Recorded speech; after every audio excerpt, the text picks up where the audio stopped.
Hi guys, it's me, Todd. Like always, got my notes here. All right, don't forget to subscribe and all and all of that stuff. Okay, now I feel sorry for the men in China because they got it bad, real bad. Because of China's one-child policy, meaning that each family in mainland China, not Hong Kong, well, not Taiwan, could only have one child. So the child that they usually picked was the male child. So the female child, they usually aborted. So because of this, women grew up, so the female child that they did keep, these women grew up being spoiled and entitled, and they expect their man to treat them the same. However, they say that the women in China treat foreign men different than local men, especially the ones that speak English and have traveled overseas. These types of Chinese women have seen the way the world works outside of China, so they know that every place is different in comparison. Now, in China, there is no feminism. Feminism is outlawed in China. Women have been arrested for attempting to start a feminist movement in China. So, what makes these women so bad is the fact that all or most of them were raised as, like I said earlier, as a single child or the only child. Their parents spoiled them, so now they have a twisted perspective of life and relationships in general. This also has resulted in that they expect their husbands to do the same thing. Spoil them, and that we men are really here to serve them.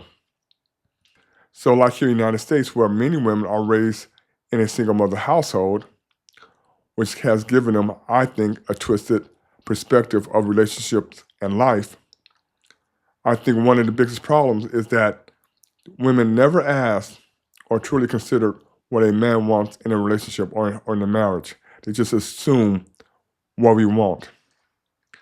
They just assume that they are what we are looking for. Or more like they really do not care what really men want in a relationship or what we really want within a marriage. It's all about them and what they want. Being raised in a single mother household also means that if the mother was messed up, then most of the time the daughter is also going to be messed up with regards to relationship and life in general. Plus, in China, like it is in the United States, these women are now making their own money, buying homes, cars, houses, and house savings and all that stuff. And most women do not date down. They only date up. So they expect a man to be doing better than them, earning more money, and having more resources. That's just the way it is all over the world. That's just how human beings are built. Plus, since these women see other women who are not as pretty as they are get a high value man, they also believe that they deserve or qualify for a high value man. These types of women do not look at a relationship as a job, but more as a status symbol, as a way to show other women that they are better, that they are something special. So because of all of this, I will argue that the problem we are having with the women in the West or in the United States has nothing to do with feminism. Remember, in China, there is no feminism. Feminism is illegal in China, and if you try to start a movement, you could be arrested for it.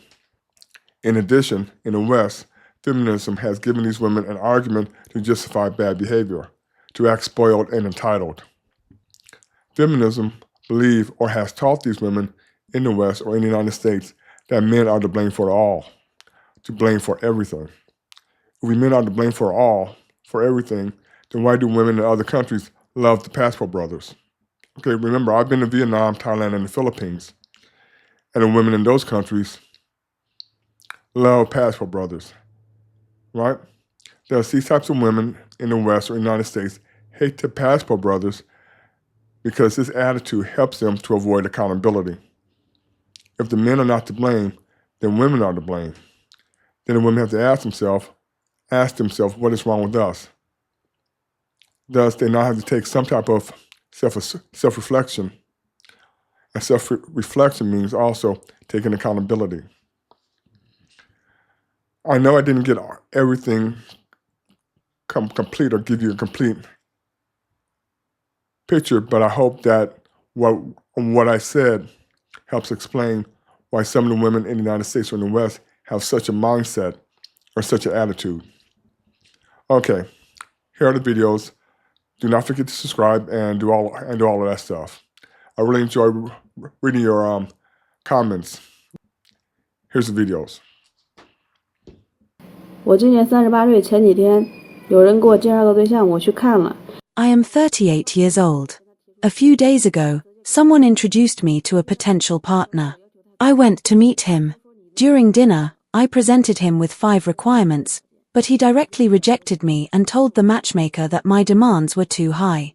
The matchmaker also thought my demands were too high. Today, I want to talk about these 5 conditions and let everyone judge whether they are reasonable. First, I require a bride price of 300,000 yuan.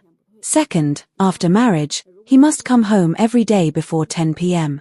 If he comes home later than 10 p.m. more than 5 times, we will part ways amicably, and the bride price will not be refunded.